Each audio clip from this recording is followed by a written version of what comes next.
Good morning, church. I'm Dave, and this is Monday Morning Musings for the 21st of November. I want to start with a passage from the Gospel according to Matthew, chapter 7, verses 22 and 23. Here, Christ is talking about the day of judgment, and he says this, "Many will say to me on that day, 'Lord, Lord, did we not prophesy in your name, and in your name drive out demons, and in your name perform many miracles?' Then I will tell them plainly, 'I never knew you. Away from me, you evildoers.'" Seems kind of harsh, doesn't it? I mean, Jesus is speaking about folks who have done great things in his name, achieved wonderful results for the kingdom, up to and including miracles.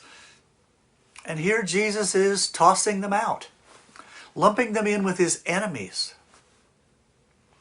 What's his problem with these folks? They sound pretty great to me. Effective, valuable servants of God, doing what they could for the advancement of the kingdom. And that may have been their great failure. Write this down. We are not called to service. We are called to surrender. The great Oswald Chambers once wrote, "The greatest competitor of devotion to Jesus is service for him." And Jesus demands our devotion, our surrender, our total giving of ourselves to him. But many withhold that, instead giving the Lord their time, their talents, their energy. The Lord doesn't desire what you can do. He desires who you are. You, not your abilities, not your talents, not your hard work. You see, you only have one thing that does not already belong to God. Your talents on loan from him. Your time created by him. Your energy provided by him. These things already belong to the one who created them and provides them to you. These things, talent, time, intellect, energy, they never actually belonged to you in the first place. They were just in your keeping for a while.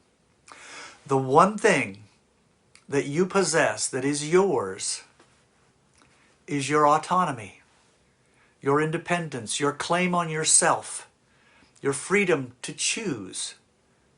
In effect, your soul. And that you were given. It is yours, and God will not take it from you. But he invites you to give it, to turn over your will and replace it with his, to let him choose the desires of your heart. That has to come first. Now, once that is done, Jesus may well use you and your abilities to work his will, but it has to be his decision to use you, not your decision to serve him. Do you see the difference? As long as you are making the decisions, even deciding to do good is an act of rebellion.